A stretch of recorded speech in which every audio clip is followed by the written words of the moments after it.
vayas ahora, no lo puedo entender.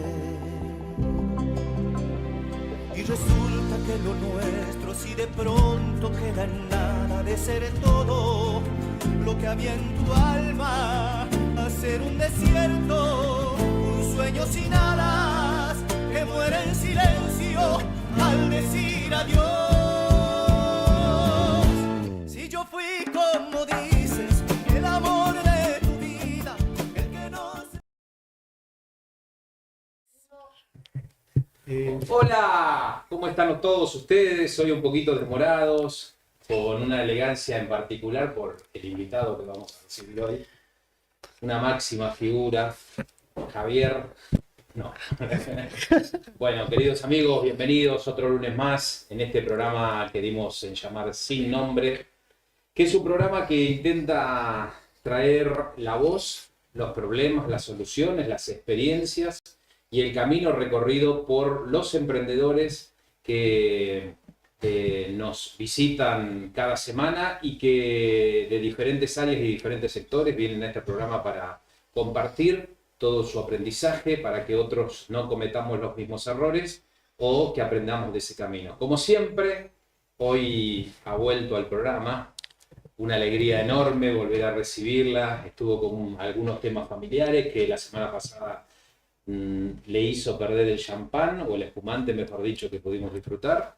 Qué fea la actitud, que no me hayan guardado. Fue el guiso. No veo por acá, ¿entendés? El resabio de esto. El director del programa se quedó con lo que habíamos... Escúchame, sos vos. Fíjate si... Bueno, cortamos y volvemos a empezar, no pasa nada. No, si estamos en el aire. estamos en el aire, sigue hablando. Sí, claro, no hay problema. Estas cosas así pasan. sería. Televisión verdad. Ahora Bueno, sí. hoy nos visita María Gabriela Tomasoni, alias Mamá Construye, que la recuperamos para el bien de todos los emprendedores. Es cierto, igual estoy un poco enojada porque no me dijiste que ibas a venir así y yo vine con la crotera habitual. Yo te esperaba con el gorrito, la sudadera de la Dolfina y qué sé yo, y mirá, me sorprendiste, hasta planchaste la camisa, todo.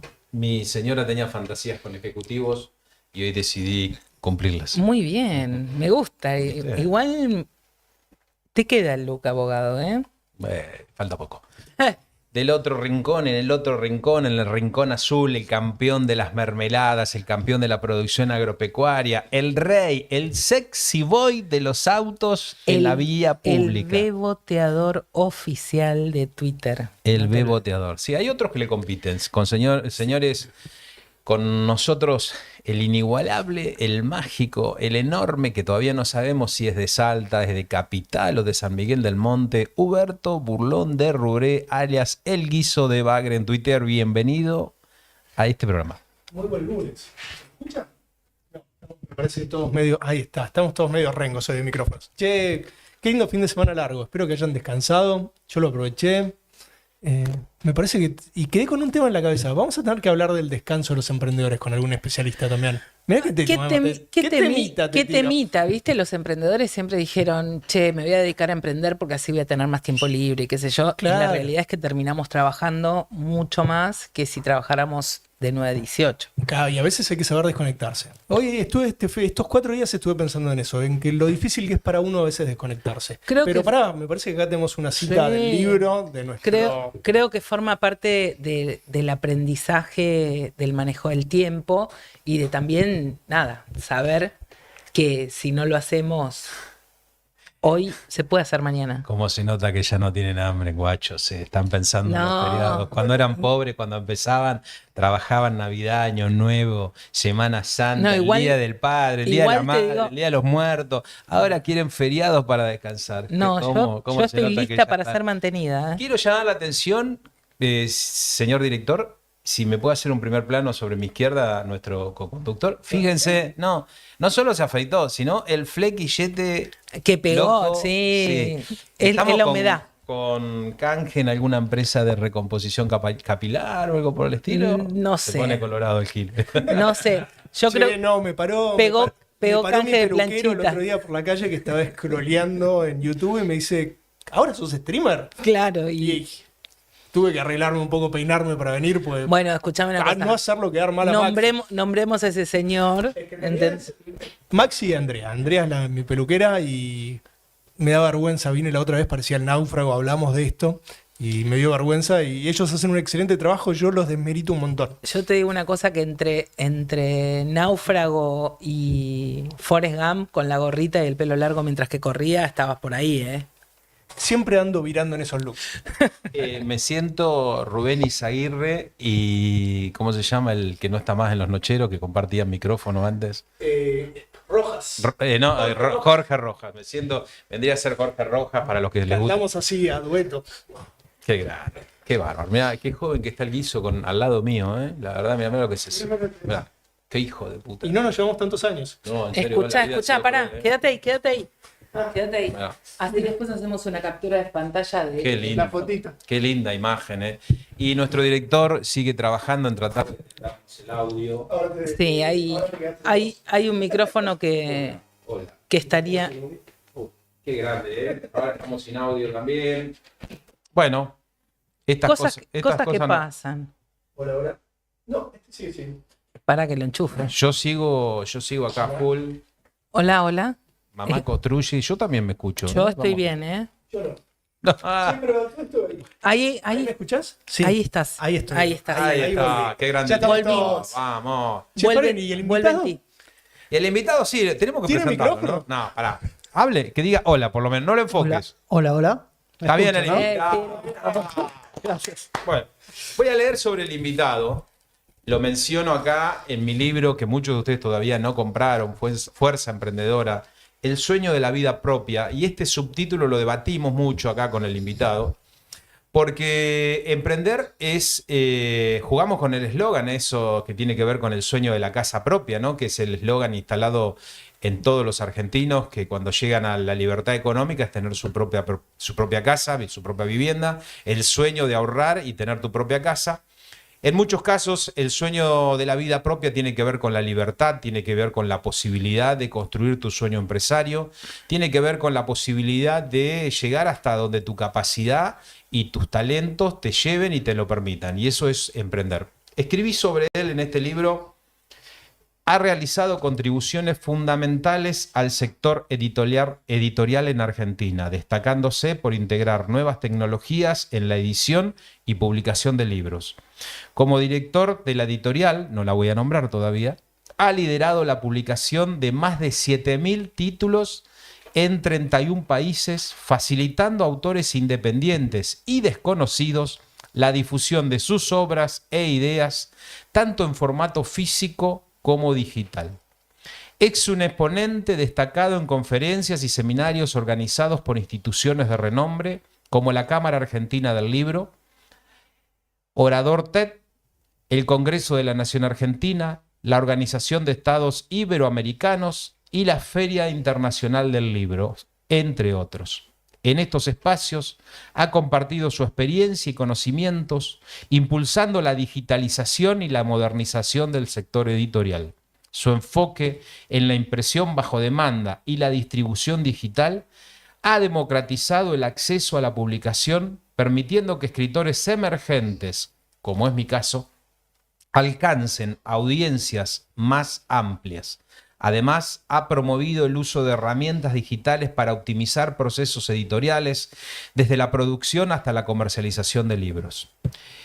La labor de Germán Echeverría ha sido clave en la transformación del sector editorial argentino, adaptándolo a las demandas del mercado contemporáneo y fortaleciendo la presencia de la literatura nacional a nivel internacional. El título de mi capítulo se llama El libro emprendedor. Germán Echeverría, bienvenido y gracias. Bueno, muchas gracias por la invitación. Bueno, como ustedes saben, días atrás tuve el honor de poder ir a firmar ejemplares a la Feria del Libro, cosa que era, mamá, llegué, hasta me bañé y lavé los dientes ese día, fui afeitado. Te vi en unas fotos muy lindas ahí con tu cara de feliz cumpleaños, Estaba muy chocho de feliz. la vida. El Señor hizo realidad parte no solo de la impresión de este libro, que que es el punto de partida para todos aquellos que quieran emprender. Acá no hay rodolfismo ni hay llanismo, es una compilación y un trabajo con todo el equipo de la editorial de Germán, de diferentes autores para establecer un punto de partida, una línea base de conceptos para todo aquel que dice, uy, tengo una duda con respecto a tal tema. Bueno, puede encontrar en este libro la solución y la respuesta de eso. No hay autorreferencias, no hay opiniones tan profundas sobre mi visión del emprendedorismo, sino una herramienta para que todo emprendedor pueda hacer de su emprendimiento algo más óptimo, y hablamos del pasado, del presente y del futuro del emprendimiento. Pero me sorprendo, estoy en la feria, me sorprendo que el vicepresidente provisional del Senado, el señor que si se fueran, como ocurrió en ese momento, se había ido Javier Milei y era el presidente provisional del Senado, Victoria Villarroel estaba ejerciendo la presidencia de la Nación, pero si en ese momento Victoria hubiera tenido que viajar a Uruguay, esta persona, el senador Abdala, sería el presidente de todos los argentinos. Y tuvo la deferencia, muy comprometido con la causa emprendedora, desde San Luis, quiere volver a instalar el emprendedorismo en San Luis, en ir con su librito a que se lo dedicara y a conocer el stand. Y yo entro, porque obviamente a Germán lo conozco de que no creo que todavía no había terminado la facultad, me parece. No. Estaba estudiando. Y una vez cometió el error de invitarme a un asado en su casa, inclusive. Vos Y tenés pará, mucha que suerte, tengo que siempre terminar te invitan porque, a comer, ¿viste? gordo. Y por eso estos cachetitos. Y ahora cuenta el vino que le abrieron. Oh, Siempre le abren tal un vinagre. cual. Me fui en bicicleta, que no llevé nada al asado, quiero decir. ¿Te acuerdas que fui a tu casa en Sí, bicicleta? sí, Fui y polémicas volví. las calzas, quiero. Y polémicas. Todavía- Yo creo- todavía las recuerdo. Yo creo que todo nuestro problema Creo con que- esto es que no usamos Estaba muy calza. asustado que vengas de gorrito hoy, ahora entiendo por qué. Tenía calzas. La familia fue el primero y único asado después de mis calzas y mi bicicleta que yo hice. No era que vivía acá a la vuelta, había que ir por la General Paz, si no me equivoco. Panamericana era Don Torcuato. Don Torcuato en bicicleta. Germán, decime que hay imágenes de ese No, evento. creo que no, pero en mi mente sí, y eso es lo terrible, ¿no? Pero que no se borra inolvidable. nunca más. Eso. Bueno. Gravísimo. Germán, un día lo conozco en este famoso y maravilloso evento que reunía más de 350 emprendedores del área tecnológica en general, que hacíamos una vez por mes, que se llamó Palermo Valley, que fue un precursor de estos encuentros de emprendedores. Aparece un chico que tenía un proyecto, un chico porque era un chico, no por despectivamente, tendría 20 y tantos años, Ger, ¿no? Sí. A contarnos a todos que él tenía la idea de hacer una imprenta o una editorial online y rompía los ex con que él quería hacer un libro digital. Después se transformó en el libro digital, existió, lo hicieron las grandes empresas, pero este pibe decía, no, porque vos podés cargar a tu celular, que en ese momento estaba, se había... Blackberry. un poquito más adelante, creo que era los StarTAC o algo por el estilo, eran los No, libros bueno. más, No, eso es más antiguo. No, más esto- antiguos, StarTAC bueno, es no me acuerdo. Pero sí, me acuerdo que él nos hablaba del libro digital que lo podías descargar a tu celular. Me quedó grabado. Después lo vi en Apple, lo vi en Google, lo vi en, no sé, en Amazon, en tanto, y dije, esto, Germán, en el 2001, 2002 o 2003 ya nos estaba hablando. Pero este chico insistió tanto y tuve el honor de lanzar mi libro en su editorial, un lugar maravilloso en el corazón de Palermo, Yo una fui. casona antigua. Qué linda casa. Qué lindo Yo- lugar hace. Yo debo haber sido la número 2 que compró el libro y lo fui a retirar a Malavia. Ah, mira. Sí, No sí. sabía. Yo creo que ha sido la número 1 porque ni mi mamá, ni mis hijos, ni nadie de mi familia todavía han comprado el libro. Che, paren de manguear, pongan la Claro, boca que tal tiene que cual. recuperar la inversión. Entonces acudo a Germán y le digo, Ger, quiero escribir un libro para emprendedores, y me dijo, olvídate, nosotros lo financiamos. A mí me pareció un montón, ¿viste? Pues yo no sabía, yo no creo que, digamos, uno que escribe por primera vez, alguien, una editorial hoy en Argentina, le financia el libro. Me puso una redactora, que obviamente yo escribía Casa con Z, más o menos, cosas así. La persona pobrecita trabajó de una manera ardua conmigo, me mandaba el material, me lo devolvía, bueno, íbamos corrigiendo. Después me puso un ilustrador para lograr esto, ¿no? Teníamos como consigna que la cara fea esta que están viendo ustedes no apareciera en la foto, ¿no? Porque digo, no hay muchos motivos para traer a alguien, ahuyentarlo, no tanto, hicieron este trabajo maravilloso. Después vino una persona que hizo la maquetación del libro Y después empecé a trabajar con gente que hacía el registro, la idea, no sé cómo es. Sí, el registro de la propiedad intelectual, La el propiedad ISBN y intelectual. demás. Y yo digo, bueno, en algún momento va a venir alguien y me va a decir, bueno, Rodo, la fiesta se terminó, ahora hay que poner tanto. Y un día lanzamos el libro en su editorial. Así que Se me pianta un lagrimón. para mí es un sueño que estoy viviendo y que a partir de este momento, por eso quería invitarlo a Germán, no para hablar de mi libro, sino para un poco, empecemos por cómo surge la idea autores argentinos y los peores momentos de autores argentinos. Bueno, la idea surge con mi familia, mi papá, mi mamá. Estamos, creo, un fin de semana hablando y como un proyecto tipo hobby.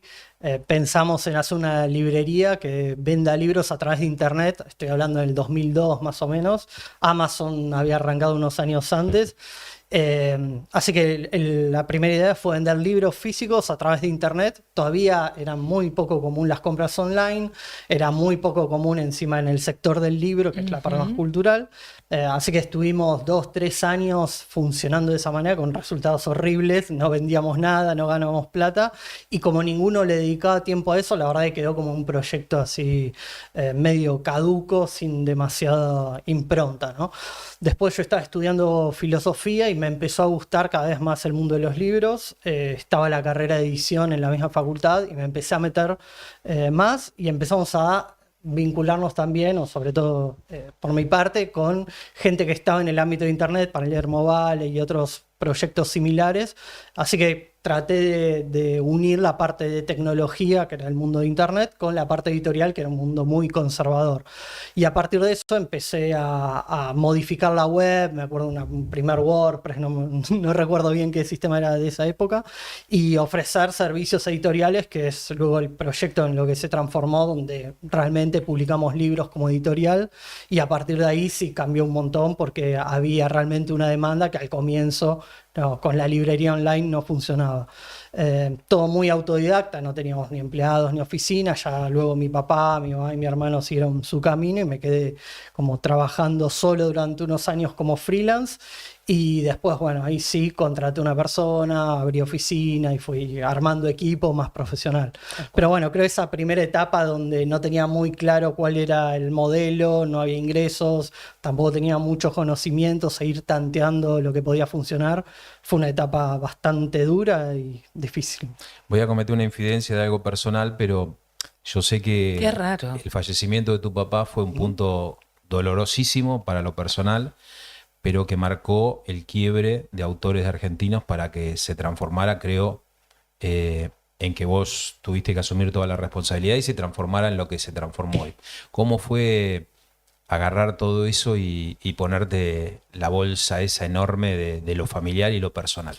Sí, en cuanto a la editorial, ya mi papá no participaba porque en realidad estuvieron solo en esa primera etapa de librería. Luego la parte más de editorial y de servicios editoriales lo estaba llevando yo adelante.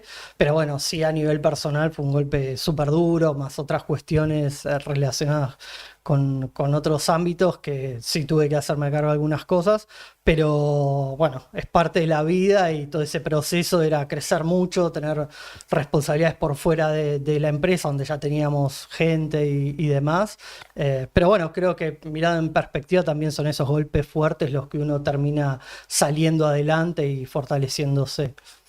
Germán, creo que en esa forma, cuando empieza a tomar cada vez más forma autores argentinos, en forma paralela empieza a surgir autores latinoamericanos o de Latam, no me acuerdo exactamente. No, Autores de Argentina es la editorial local y en paralelo siempre mi idea fue que tratar de ser muy democrático, entonces trabajamos de la misma forma con alguien de Salta, de Jujuy, de Tierra del Fuego y de Buenos Aires.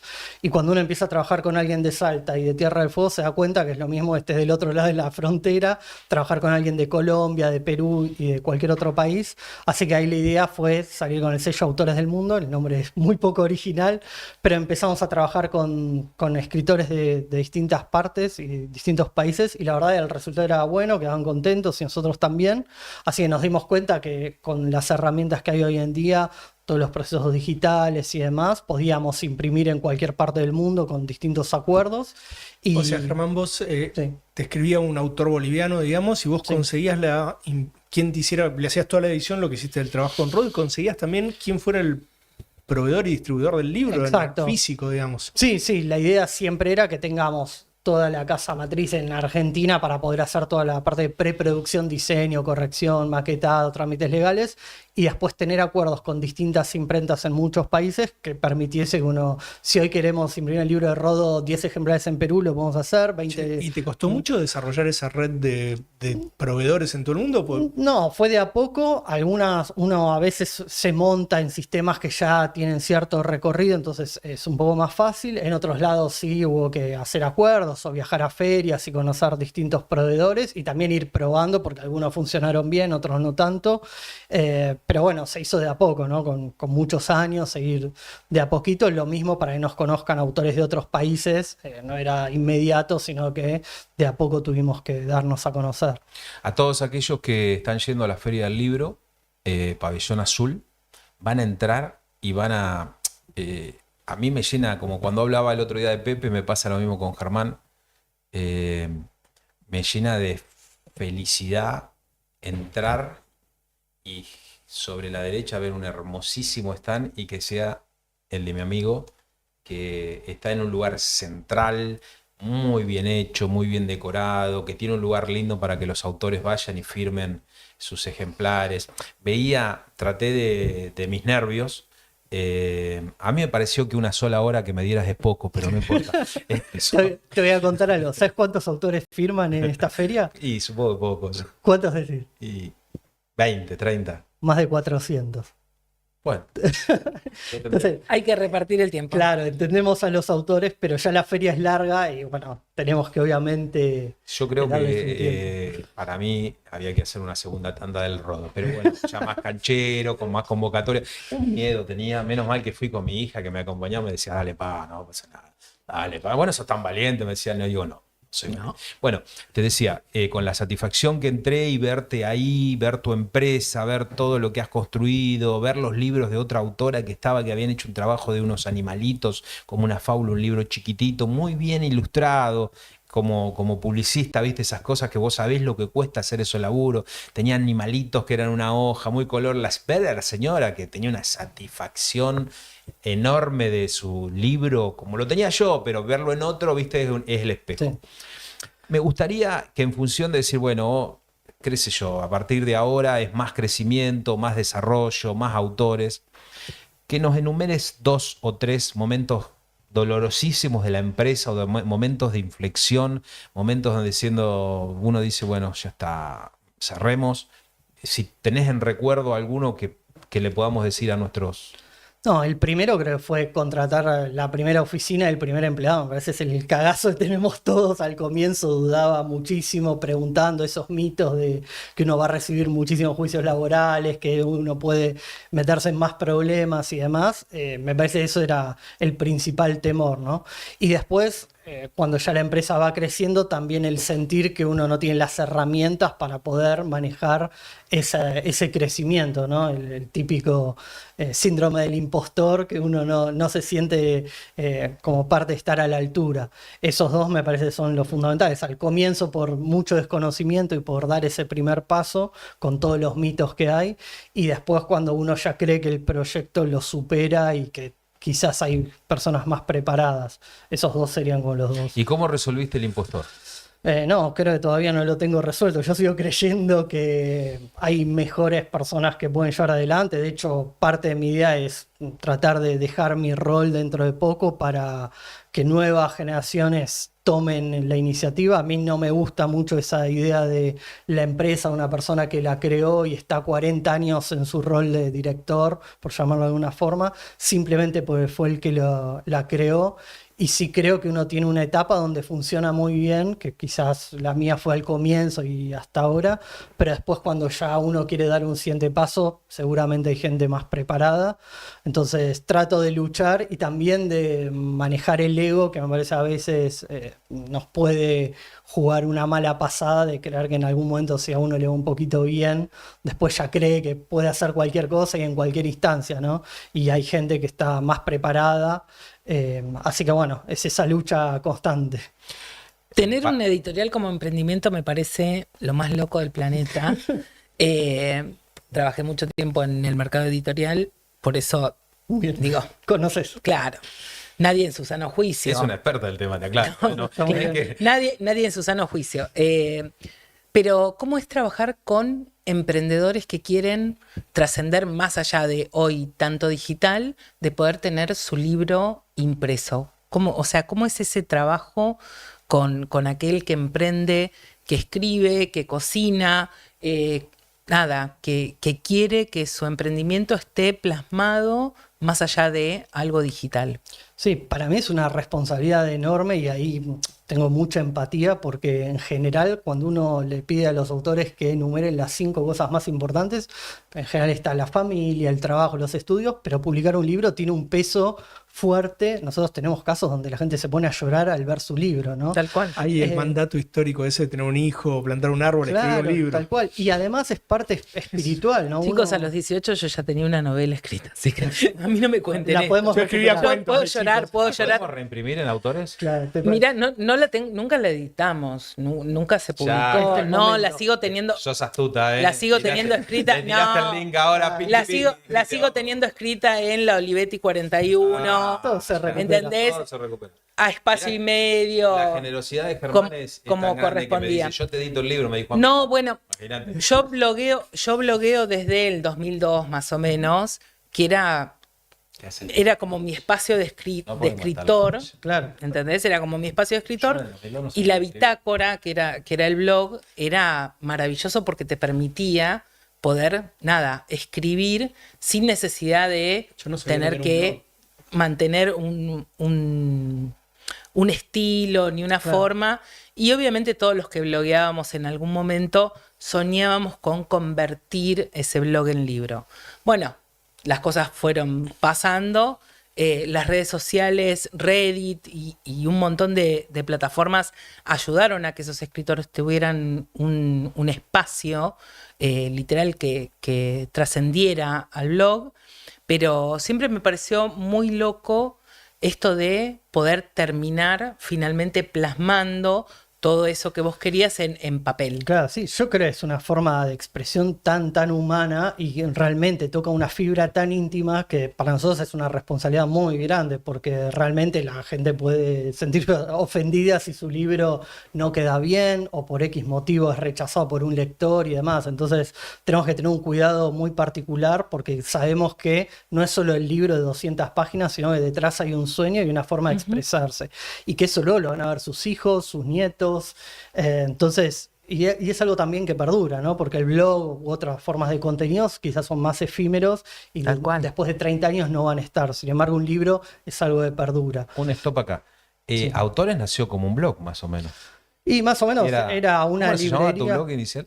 ¿Cómo? ¿Cómo se llamaba tu blog antes? No, sigue siendo Germán Echeverría. No lo sigo manteniendo tan actualizado. Justo la semana pasada subí una nota, pero sí lo que hacíamos al comienzo, subir contenidos, biografías de autores y demás, que nos logró de hecho posicionar y empezamos a tener tráfico por ese tipo de contenidos, no por la parte de librería, y a partir de ahí se pudo como montar la editorial. Germán, tuviste dos grandes autores, ¿no? Uno fue el Rodo, Como Dios manda. Claro. pero en particular hay una persona que fue nominada a un premio Nobel. Premio Nobel, no. No, No. ¿cómo es el...? No, premio Un Nobel, Goya.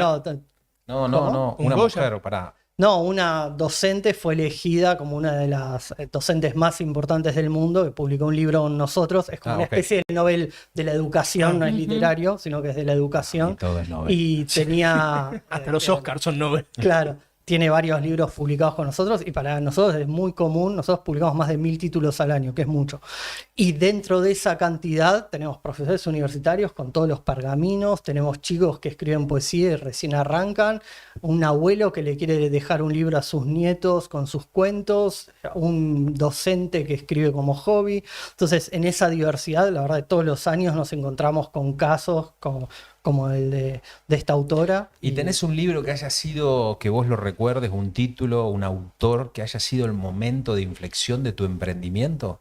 No, de hecho yo creo que justamente lo que busco es que eso no suceda, digamos, dicho de cierta forma, porque al tener mucho volumen, aunque un libro venda bien, no nos va a cambiar tanto la aguja, sino que apostamos mucho más por la cantidad. Yo creo que es más importante dar diversidad de títulos y muchos autores que puedan publicar antes que a un libro le vaya... No, pero no hablo de súper bien. cantidad, hablo que por ahí venías trabajando de una manera y de repente aparece un autor, un libro que te cambia, te profesionaliza la organización, te genere el autor una demanda, una exigencia que digas, che, esto está bueno y tenemos que ir por acá. ¿Hay ese recuerdo? No, el mayor desafío en ese sentido fue el crecimiento del volumen, ¿no? Al comienzo publicamos 10 libros al año y eso lo hacía como freelance. Después Tal cual. cuando hacíamos 60 había que tener un equipo chico, después cuando hacemos 500 hay que tener otro tipo de equipo y cuando hacemos 1000 otro tipo de roles, ¿no? Entonces en ese sentido fue más el desafío del volumen, porque la verdad desde que arrancamos todos los años crecimos, no hubo ni uno que no crezcamos en cantidad de títulos y eso exigía repensando los procesos, la estructura y demás. Después los procesos a nivel editorial son muy parecidos y sobre todo cuando nos fuimos rodeando de profesionales pasaron a ser mucho más fáciles, ¿no? Que trabaja un diseñador en la portada, un editor del contenido y demás, es como su trabajo habitual que es independiente Claro. del tipo de autor o del contenido. Germán, para acompañar a otros... Perdón, ¿querías preguntar algo? No. Tengo sueños húmedos.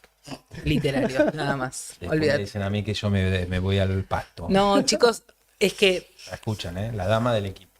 no es que la dama del equipo. Toda mi vida estuve rodeada de letras. Durante mucho tiempo fui escritora y viví de eso.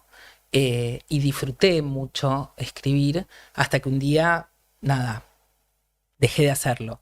Y cada cosa que cuentan me vuelve a algún recuerdo, alguna cosa, ¿viste?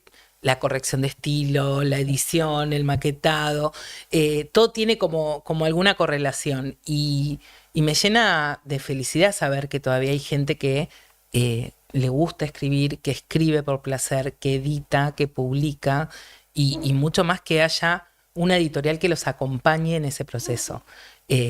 Para los escritores acceder a que alguien te publique es como, nada, el sumum de la felicidad.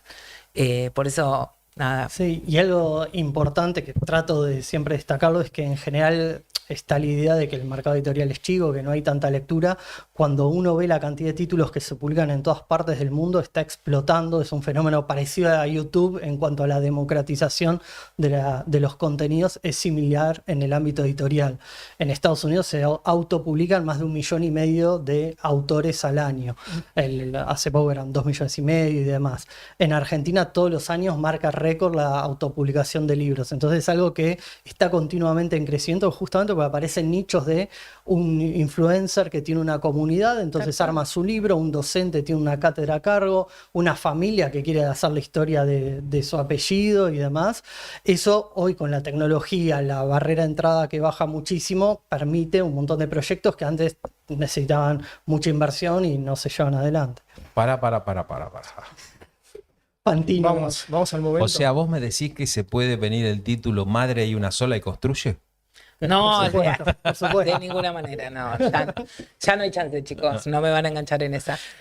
Pero. Quería preguntarte, ¿cuánta gente hoy? Porque la verdad que vos entrás a autores argentinos. entrás Autores al de pasillo, Argentina, decinos bien porque si no después me retan. Entrás por Malavia. Sí. Sí. Entrás por el pasillo y de repente escritorio, gente. ¿Cuántos son hoy trabajando? 16. 16. Sí. ¿Y la conducción seguís haciendo la voz? ¿Con qué sectores? ¿Cómo está?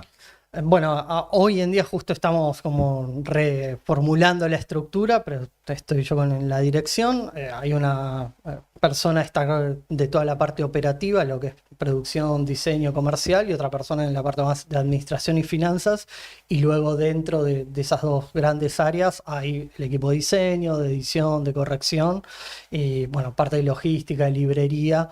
Siempre para mí lo importante es que todas las personas que están en la editorial son gente relacionada o estudiaron diseño o estudiaron edición, hasta la gente de logística, porque me parece tenemos que tener ese cuidado, que hasta aunque estemos moviendo cajas, entendamos el valor que tiene un libro, que no es lo mismo que mover otro producto, ¿no? Que tengamos ese amor por lo que hacemos. La impresión, la gráfica se terceriza. Exacto. Sí, ahí también desde el comienzo la idea era no tener gráfica propia porque hacemos tal volumen y tanta diversidad de libros, que hacemos libros a color, tapadura, papel ahuesado, ilustración, que necesitaríamos tener una imprenta muy muy grande, y como siempre la idea fue ser muy flexibles, adaptarnos a la necesidad y poder imprimir en distintos lados. Siempre la idea fue ocuparnos mucho de la preproducción y luego la parte posterior a la impresión. Germán, hubo una época, pasado muchos años atrás, donde te vi presentarte con potenciales inversores, con Angel Investor, con VC y mucho rebote. Sí. ¿Cuál era la razón? No, creo que yo estudié filosofía, no terminé la carrera, con lo cual estaba súper alejado del mundo de las empresas y no tenía muy en claro, pertenecía a Palermo Valley y demás, y escuchaba cosas que me resonaban, pero no terminaba de ver cómo encajaban en algo editorial que es muy distinto a ese tipo de proyectos. Entonces, en algún momento estaba esa idea de ver cómo se podía vehiculizar el proyecto para darle cierto crecimiento, pero después me di cuenta que no coincidía tanto con lo que yo buscaba, con el proyecto en sí mismo no iba a ser atractivo para lo que buscaban inversores, y que también cada vez fui valorando mucho más la libertad. Entonces, la verdad que preferí finalmente hacerlo de forma independiente y poder tomar nuestro camino antes que depender de otras formas de financiación, sobre todo porque lo podíamos hacer, ¿no? No fue necesario. Pero para todos los colegas que a veces reciben una crítica de un inversor o de un potencial inversor o de alguien que uno le golpea la puerta, ¿recordás o le podrías dar algunos consejos o algunas opiniones con respecto a ese proceso de lo que vos viviste? Sí, bueno, esto va a ser una infidencia, pero vos una vez me dijiste algo que me quedó grabado en el momento, me dolió muchísimo, pero después lo entendí. Siempre te clavo la puñalada. Sí, sí, Él claro. te puede dar Yo tengo fe de lo varias mismo. clavadas en la Después de no sé cuántos años, yo en ese momento realmente era un freelance y no tenía ni empleados ni estructura, y una vez hablando con Rod me dijo, bueno, pero vos todavía no sos una empresa, sos un freelance que estás trabajando, ¿no? Y en el momento yo me autopercibía empresa, pero realmente no tenía la estructura, ni siquiera el conocimiento, ni la formalidad de una empresa. Entonces eso sí me sirvió para entender que era un periodo muy acotado donde había un salto que había que dar, que en ese estado no iba a ser una empresa, sino que justamente tenía que, bueno, contratar gente. Hay distintas modalidades de hacer una empresa, pero en mi caso necesitaba dar ese paso. Entonces creo que a veces comentarios que en ese momento pueden llegar a doler, y en tu caso claramente fue de forma De mala leche. afectuosa. No, lo dijiste bien, pero muchos no que uno puede encontrar, o a veces que rechazan o que esa idea no va a funcionar, ese proyecto no va a funcionar, o me sigue pasando que la semana pasada hablaba una persona, me decía, el mercado editorial ya no existe. Le daba datos en facturación y se quedaba sorprendido por lo que representaban, no tenía esa idea. Entonces, a veces también entender que en algunos casos los comentarios que a uno le pueden doler tienen sentido y hasta pueden ser dichos de buena forma, en otros casos pasan a ser por desconocimiento, y que de todo eso uno se puede ir nutriendo, a veces se curte la piel para poder soportar esas críticas y en otros casos las recibe para poder potenciar, ¿no? Yo te conozco siempre muy comprometido con la idea de autores argentinos, siempre muy pegado. Pero ¿hubo algún momento en el que hayas dicho, ¿y no será que la estoy pifiando y este no es el camino? ¿Cuándo fue ese momento y No, cómo reactivaste? No, yo soy un fundamentalista, creo en esa idea full. Para mí lo principal es democratizar el mercado editorial, no me importa nada. Y realmente siempre, por ejemplo, nosotros tenemos una forma muy particular de trabajar, trabajamos con Mercado Libre y demás, con las tecnologías, las redes, con inteligencia artificial, que en general eso en el sector siempre es mal visto al comienzo, y siempre nosotros estuvimos en esa posición. Después, en general, el sector nos fue acompañando, por suerte, lo que hacíamos les fue bien. Pero del proyecto en sí mismo, creo que no debe, pues porque es más importante que incluso la empresa en sí misma. A mí, de hecho, me pone contento cuando hay más autopublicación, independientemente de cómo nos vaya a nosotros, porque creo que lo mismo me pasó en YouTube, que haya más gente queriendo hacer contenidos, compartir experiencias y demás, es mucho más importante de que si un programa es más o menos exitoso que otro. Así que en ese sentido creo que está muy vinculado a la filosofía, que es lo que estudié, y lo veo como razón de vivir en el sentido profundo, laboral, y creo que lo haría incluso teniendo problemas, que por supuesto las empresas lo tienen, pero cuando uno tiene tan arraigado eso, termina creyéndolo y yendo para adelante. Germán, ¿hacia dónde va el mercado editorial? La autopublicación yo creo que se va a llevar puesto a todo. Tenemos el mercado editorial tradicional, que es muy conservador. Justo escribí un artículo que hacía una analogía entre la televisión tradicional y YouTube. Si uno habla con un programador de televisión tradicional, con Adrián Suárez o con quien sea, probablemente digan, bueno, el rating está cayendo, la gente no mira televisión, los chicos jóvenes ya no se conectan y hay menos producción, etcétera. Si uno solo mira eso, que ese es el sector editorial tradicional y fuerte, va a tener una imagen negativa de lo que está sucediendo, y en general todas las noticias que uno escucha del sector editorial son esas, del sector editorial tradicional, como la televisión abierta. Ahora, si uno amplía la mirada y ve YouTube, uno dice, hay una explosión de gente joven y de distintas edades queriendo hacer contenidos, y cada vez se suben más videos, cada vez es más democrático, y podemos hoy ver una clase Harvard y mi hijo jugando a la pelota en el mismo canal, ¿no? Eso es lo que está pasando en el mundo editorial. Está esa posibilidad de, si un autor quiere subir su libro simplemente a Amazon de forma directa, sin pagar nada, para que su libro mañana en 24 horas esté disponible en España, lo puede hacer gratis. Eso no existía, y por supuesto abre una puerta gigante a que cualquiera lo pueda hacer, y aquel que quiera algo mucho más personalizado, quizás profesional, lo puede hacer. Así que estamos en ese camino. Las tecnologías están revolucionando todo lo que es la producción de contenidos, edición, las imágenes también. Y a mí la verdad me entusiasma. Es un mundo de felicidad donde ese sueño y esa idea de que todo el mundo puede escribir su historia, me parece es hermoso, ¿no? Incluso muchas veces gente que tal vez no escribe. Nosotros publicamos libros de gente que graba su libro porque no tiene quizás la facilidad para escribir o no puede escribir. Entonces, hoy con tecnología podemos desgrabarlo, podemos editarlo y demás, y tener esa obra que antes era imposible, ¿no?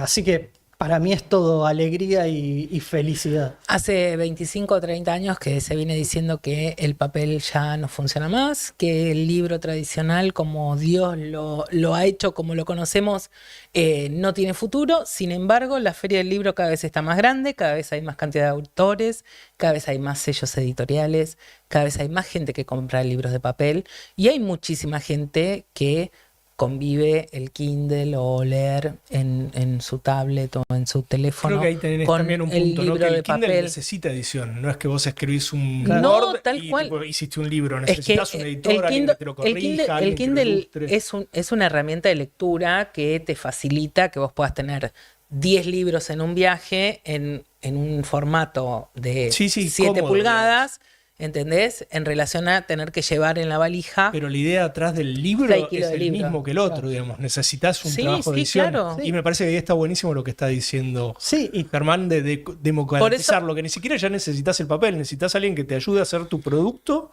Es que que es tu libro. ya Que te pula el producto, mucho, porque- pula el producto, hace claro. hace muchos años que vos tenés posibilidad de escribir tu libro y subirlo a diferentes plataformas sin tener que pasar por ninguna editorial. Claro, pero acá hay un Y paso que más vos que es la puedas venderlo a, profesionalización. no sé, 20 centavos de dólar, $1, $5. Hay plataformas que te permiten generar tu contenido de forma oral, como si fuera un libro que alguien te lo está leyendo y que vos lo podés recibir por capítulos y decidir si comprar el capítulo siguiente o no.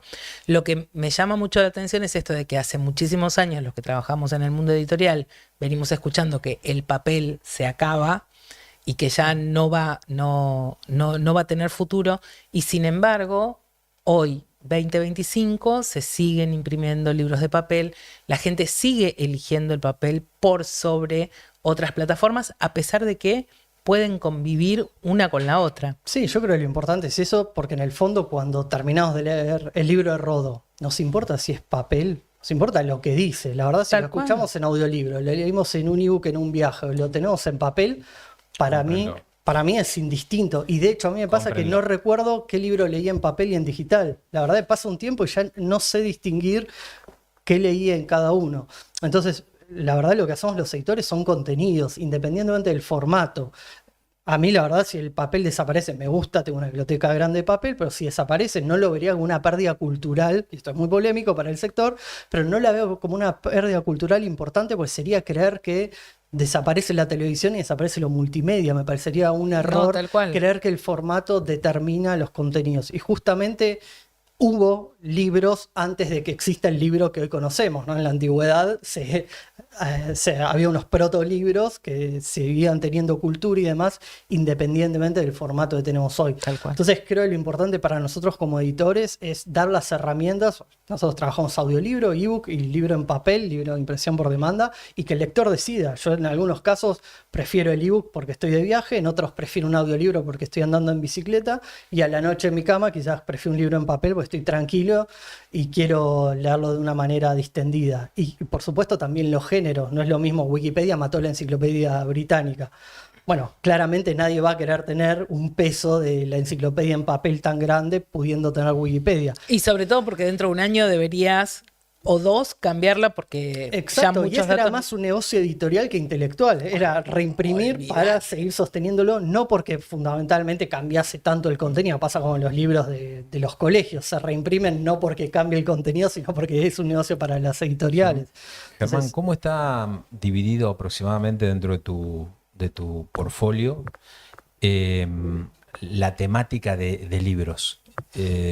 ¿Hay un estudio de eso? sí, tenemos en general, predomina más narrativa, novela, ensayo, cuento, poesía, sobre todo novela, y después trabajamos bastante en el ámbito académico, con lo cual es una pata fuerte, pero está muy, muy repartido, y de hecho intentamos que sea de esa forma, ¿no? Que justamente no haya un género mucho más representado que el otro dentro de las particularidades de cada uno. Y este fenómeno, los influencers haciendo sus libros, en una época en Twitter era muy normal, alguien llegaba a 1000 seguidores y hacía su libro. Sí, Nosotros hemos hecho estamos- varios libros hace de... mucho, hace de mucho. blog. ¿Es una pata importante hoy por hoy o te No. simboliza algún porcentaje como para decir, che, esto hay que darle No, una pero buena sí es atención? algo que me parece muy interesante, y de hecho justo en la feria lo hablamos para trabajarlo, hay un público muy joven que quizás llega a la lectura. Mi A hijo través de de- hecho, por ejemplo, lee libros de Minecraft y no lee otro tipo de libros, pero es su forma de ingresar a la lectura como lo hacen hoy los Tal nenes cual. de su edad. Entonces nos pasa que para llegar a generaciones jóvenes está bueno estar muy atento a este tipo de influencers o de contenidos, porque uno luego puede ir saltando, que si solo nos quedamos con determinado tipo de novela y demás, no van a ingresar. Entonces, sobre todo para estar atento, para no dejar afuera camadas que me parece son claves. Yo creo que se vienen guisos y mermeladas, definitivamente. ¿Quiso constructor? No, terminala con el guiso constructor, te lo ¿Guiso pido por papá? favor. Si tuviera que darle un par de consejos a todos estos chicos nuevos que están empezando a emprender en base a tu camino recorrido, ¿cuáles serían? Mm, En mi caso lo que hice fue seguir algo que me apasionaba de una forma muy, muy fuerte. Tardé mucho tiempo en encontrarlo, combiné cosas un poco extrañas, dejé una carrera sin terminar, no tengo ningún título universitario, y me parece que eso marca una diferencia. Justamente yo siempre pienso lo que estoy haciendo y lo que haría un competidor mío, y me parece muchas veces yo estoy haciendo más pero porque me gusta. El fin de semana estoy leyendo libros sobre edición o sobre marketing o sobre internet, que seguramente alguien que no lo haga con esa pasión no lo haría. Entonces creo que si uno sigue esa pasión que tiene, a la larga le va a encontrar la vuelta. No hay que idealizar y simplemente caer en algo romántico, sino que tiene que canalizarse y uno tiene que aprender un montón de cosas que no le gustan, ¿no? Obviamente si uno lleva una empresa con empleados, tiene que saber de números, tiene que saber de marketing, de ventas, y no es todo literatura. Pero creo que combinar esas dos cosas, lo que uno le gusta con entender en cada momento qué se necesita, es por lo menos lo que en mi caso me funcionó bien. Autores de argentinos, ¿hacia dónde va? Argentina, autores de Argentina, señor. Argentina. Yo no Es sé. peor Te que voy yo a- diciendo, te yo digo voy todos a los nombres empezar a- mal, entonces... ¿Cuánto Está muy tiempo bien, tardé en está aprender muy tu bien. nombre y apellido, Maga? Olvídate. No, está muy bien. Pero te voy a pegar con el libro. La dislexia. Dislexia. No, dislexia. ¿No es bayonesa? No, No. con X, con X. Muy bien.